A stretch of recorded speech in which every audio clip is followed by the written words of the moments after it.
Hello everyone, and welcome back to the channel.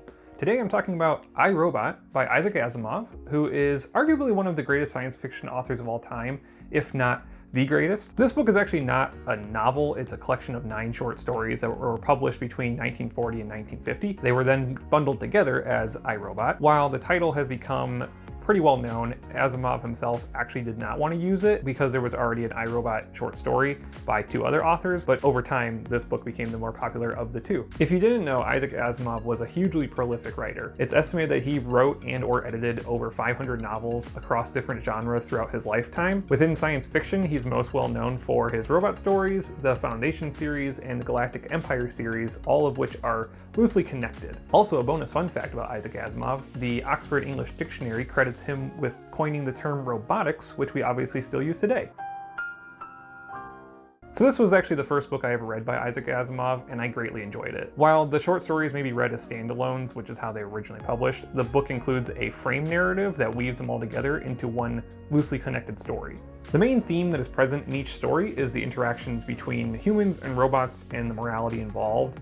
The stories tell a larger framework of Asimov's history of robotics, which involves several key characters who each appear in several of these different stories. Chief among these is Susan Calvin, who is the first ever robo-psychologist. The frame narrative is constructed around her. After 50 years of working with US robots, she's finally retiring. Each short story is then set up as her telling a reporter about various important incidents that have occurred throughout the history of robotics. Other important characters who appear across the stories include Lawrence Robertson, who's the creator of US robots, Dr. Alfred Lanning, the main progenitor for the development of thinking robots, and the pair of robot testers, Gregory Powell and Michael Donovan. Each of these characters plays a part in the developments that were made in various generations of robots, and throughout the stories we get to see what those parts were. I enjoyed all the stories individually in the collection, and the frame narrative definitely helps make them into a more cohesive plot, but I have 2 favorites overall, Runaround and Reason, both of which focus on Powell and Donovan, the robot testers. The other characters are interesting to follow, but these 2 guys get into the most trouble. Asimov isn't really known for action in his stories, and so what little is present tends to follow these 2 robot testers. A big reason why I like Runaround is because it officially introduced Asimov's 3 laws of robotics, which are a set of rules that govern how robots interact with humans and each other. For those who are unfamiliar, the 3 laws are: 1.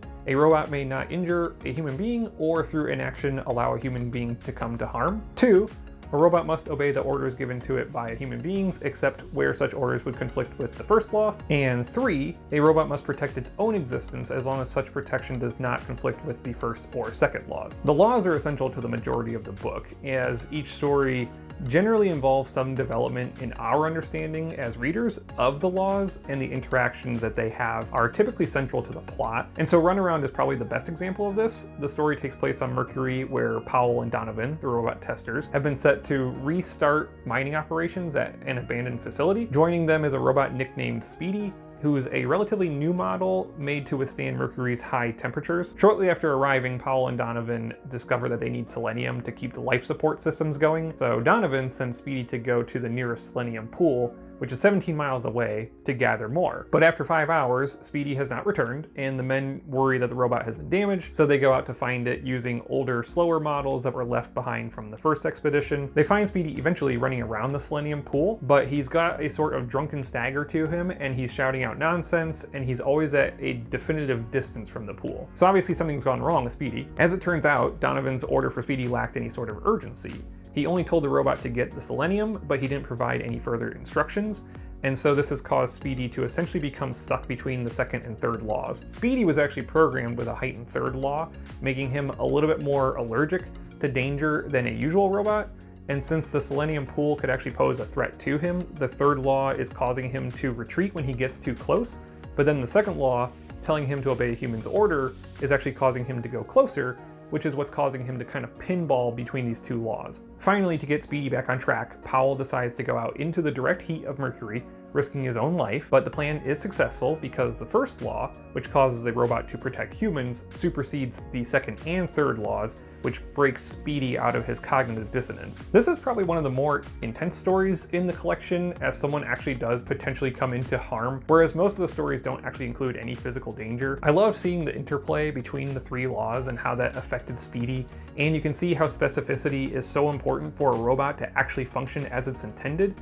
which is something that we see in modern day programming all the time. Well, not me personally, since I'm not a programmer, but I hear about it. And so that's just one specific story out of the 9. I do recommend reading all of them because they're all terrific. A complaint I sometimes hear about Isaac Asimov and his writing style is that it's very barren almost, which I just call concise. He tends to focus more on his exposition and his themes than anything else, so every story really kind of cuts down to the bone. Most of his prose tends to be focused on concrete details, and figurative language is extremely rare, so you're not really going to get a lot of similes and metaphors. Dialogue is pretty frequent and expository in order to get his ideas on the page. It never feels stilted to me though, because it doesn't fall into that trope of having two people talk about something that they obviously already know about, but they have to talk about it for the sake of the audience, and Isaac Asimov doesn't rely on that. I also personally tend to enjoy more straightforward writing, and I've always heard that using the fewest words possible to tell your story is best. That doesn't mean that long stories are bad or that I dislike them,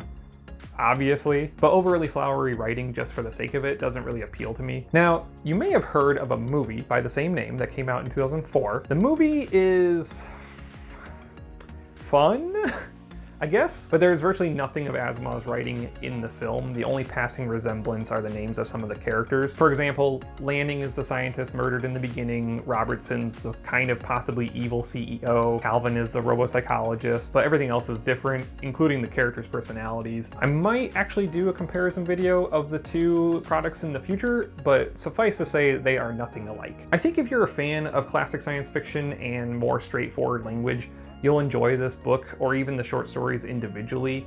For modern readers, Asimov's bare-bones writing may be a little off-putting, but if you are someone who enjoys themes and ideas more than anything else, his writing may appeal to you. I'm a fairly big Asimov fan, so you can definitely expect more videos about him in the future. But anyway, that's all for today. Thanks for stopping by my channel. If you enjoyed this video, please give it a like and subscribe if you're interested in hearing more about my thoughts on various stories or following my writing journey. Leave a comment below if you've read iRobot or other Asimov works, and tell me your thoughts on them. I post videos on Sunday and Wednesday. Until next time, I hope that you have a wonderful day, and I will catch you here in the next video.